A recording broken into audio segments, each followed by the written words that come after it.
Assalamualaikum warahmatullahi wabarakatuh. Hai, perkenalkan kami dari SMA Negeri Cisalak. Kami akan mempresentasikan tentang materi biologi yaitu sel. Kami beranggotakan Sindrasi Puspita, Dera Anandasari, dan Gita Nurpadila. Simak pembahasannya, check it out. Definisi sel. Definisi sel. Sel merupakan unit terkecil penyusun makhluk hidup yang mampu melakukan proses kehidupan seperti reproduksi, respirasi, transportasi, ekskresi, dan koordinasi. Tubuh manusia memiliki sekurang-kurangnya 200 tipe sel. Keanekaragamannya juga menggambarkan aneka ragam fungsinya. Selanjutnya, definisi sel penyusun para ahli. 1. Selaiden dan Sichuan. Sel merupakan unit struktural terkecil penyusun tubuh makhluk hidup. 2. McCutcheon. Sel merupakan unit fungsional makhluk hidup, contohnya seperti respirasi, pencernaan, dan reproduksi. 3. Edmund Wilson. Sel merupakan hereditas makhluk hidup, DNA dan RNA. 4. R. Virchow. Sel merupakan unit pertumbuhan makhluk hidup, Ome, Cellula, X, Cellulae. Jadi, bisa ditarik kesimpulan dari beberapa pernyataan para ahli di atas sel. Merupakan unit struktural dan fungsional terkecil yang mengatur seluruh aktivitas makhluk hidup. Ukuran sel. Ukuran sel. Satuan ukuran sel adalah mikrometer atau sering disebut dengan mikron. 1 mikron sama dengan 10 pangkat negatif 6 m. Umumnya berukuran sangat kecil dan sel hanya dapat dilihat dengan menggunakan mikroskop. Mikroskop adalah alat yang mengandung kombinasi beberapa lensa untuk memperbesar bayangan objek saat ini. Mikroskop dapat dibedakan menjadi mikroskop cahaya dan mikroskop elektron. Tipe sel.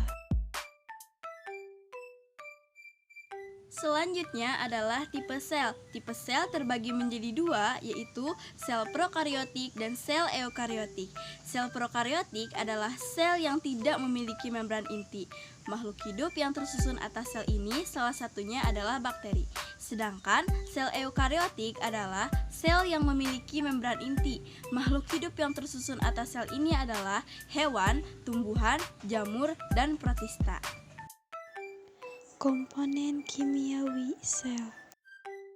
Selanjutnya adalah komponen kimiawi sel. Komponen kimiawi sel terdiri dari air, protein, lemak, karbohidrat, vitamin, dan garam-garam. Struktur dan fungsi sel. Selanjutnya ada struktur dan fungsi sel. Seperti apakah sel jika dilihat dengan mikroskop? Sel yang dilihat dengan mikroskop cahaya terdiri atas membran sel yang mengelilingi nukleus dan sitoplasma. Berikut penjelasannya. 1. Membran sel. Seluruh permukaan sel dilapisi oleh satu lapisan ultra yang dinamakan membran sel. Membran sel memiliki fungsi yang penting, yaitu mengatur keluar masuknya zat-zat dari luar ke dalam sel.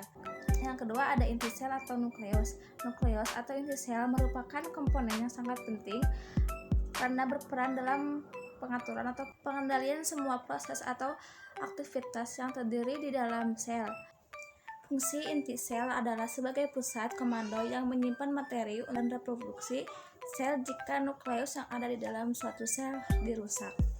Nukleus tersusun atas 3 komponen utama, yaitu membran nukleus, cairan inti atau nukleoplasma, dan anak inti atau nukleus. Yang ketiga ada sitoplasma. Sitoplasma merupakan semua bagian dalam sel. Selain membran sel dan nukleus, sitoplasma berfungsi sebagai tempat penyimpanan bahan kimia yang penting bagi metabolisme sel. Di dalam endoplasma terdapat organel-organel sel, yaitu mitokondria, retikulum endoplasma, ribosom, badan Golgi, lisosom, badan mikro, vakuola, plastisida, sentrosom, dan sentriol. Yang keempat ada dinding sel. Dinding sel adalah bagian atau unsur terluar dari dan bukan merupakan organel. Sebagian besar Penyusun dinding sel adalah senyawa karbohidrat, yaitu selulosa. Dinding sel memiliki fungsi melindungi dan menyokong atau memberi bentuk sel. Perbedaan sel hewan dan sel tumbuhan. Selanjutnya adalah perbedaan sel hewan dan sel tumbuhan. Sel tumbuhan memiliki dinding sel yang terdiri dari serat selulosa yang kuat, sedangkan sel tumbuhan tidak memiliki dinding sel, sehingga lebih fleksibel dalam bentuk dan ukuran sel. Mekanisme transport melalui membran plasma. Transport melalui membran plasma. Dalam kehidupannya, sel-sel melakukan pertukaran gas-gas respirasi, menyerap nutrisi dan vitamin, dan memasukkan serta mengeluarkan air. Selain itu, sel-sel juga mengeluarkan atau membuang produk-produk ekskresi.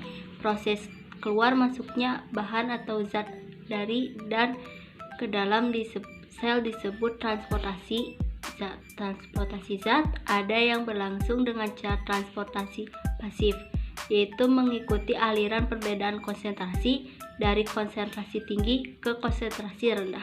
Transportasi pasif tidak membutuhkan energi transportasi zat.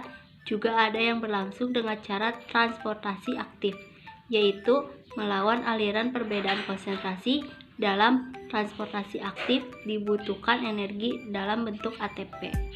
Untuk melawan aliran perbedaan konsentrasi, proses transportasi zat melewati membran meliputi difusi, osmosis, transport aktif, endositosis, dan eksositosis. Difusi. Difusi merupakan pergerakan atau perpindahan partikel atau molekul suatu zat, padat, cair, atau gas, dari tempat yang berkonsentrasi tinggi ke tempat yang berkonsentrasi rendah, baik melewati membran maupun tidak. Difusi termasuk proses transportasi aktif karena tidak memerlukan energi. Energi untuk proses difusi berasal dari gerak acak partikel atau molekul yang berdifusi. Transportasi zat ke dalam dan keluar sel dapat terjadi dengan cara difusi melewati membran sel. Syarat suatu partikel atau molekul dapat melewati membran sel dengan cara difusi adalah partikel atau molekul tersebut merupakan partikel atau molekul sederhana yang berukuran kecil dan dapat larut dalam air ataupun lemak. 2. Osmosis. Osmosis merupakan proses perpindahan molekul-molekul zat pelarut, terutama air, dari tempat berkonsentrasi rendah ke tempat yang berkonsentrasi tinggi dengan melewati sekot atau membran selektif permeable semi-permeable. 3. Transportasi aktif pompa ATP. Transport aktif atau pompa ATP merupakan pergerakan atau perpindahan molekul-molekul zat melewati membran dengan menggunakan energi. Sumber energi untuk transport aktif adalah dengan metabolik yang dihasilkan oleh sel dalam bentuk ATP. Dengan adanya energi tersebut, transport aktif mampu menggerakkan molekul-molekul untuk bergerak melewati perbedaan konsentrasi dari konsentrasi rendah ke konsentrasi tinggi dan melewati perbedaan muatan untuk pengangkutan ion.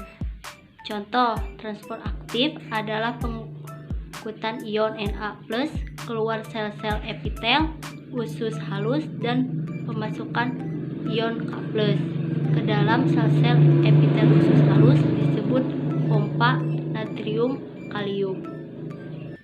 4. Endositosis dan eksositosis. Endositosis merupakan pemasukan zat atau molekul dari luar sel ke dalam sel. 4. Endositosis dan eksositosis. Endositosis merupakan pemasukan zat atau molekul dari luar sel ke dalam sel melalui pembungkusan oleh membran lipid bilayer. Mula-mula partikel yang ada di luar sel akan ditarik memasuki lekukan pada membran. Kemudian membran akan menyelubungi partikel-partikel tadi sehingga partikel-partikel yang tadinya berada di luar sel akan masuk ke dalam sel. Endositosis terdiri atas 2 macam, yaitu fagositosis yang merupakan penelaan partikel padat dan pinositosis yang merupakan penelahan partikel yang berupa cairan. Proses eksosintesis merupakan kebalikan dari endositosis. Proses eksositosis merupakan pengeluaran partikel yang dibuang mula-mula dilubungi oleh membran lipid layer. Selanjutnya, partikel yang telah diselubungi membran tadi menuju ke bagian tepi sel. Kemudian, membran sel yang menyelubungi partikel akan bergabung dengan membran sel sehingga partikel di dalamnya akan dibebaskan keluar.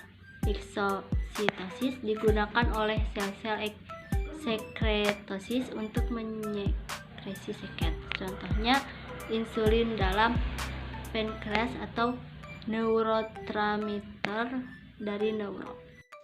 Terima kasih kepada yang sudah menyaksikan. Meser cai kamisnana mulihna sareng widia rumaos seueur kurangna hapunten sadaya kalepatana. Wassalamualaikum warahmatullahi wabarakatuh.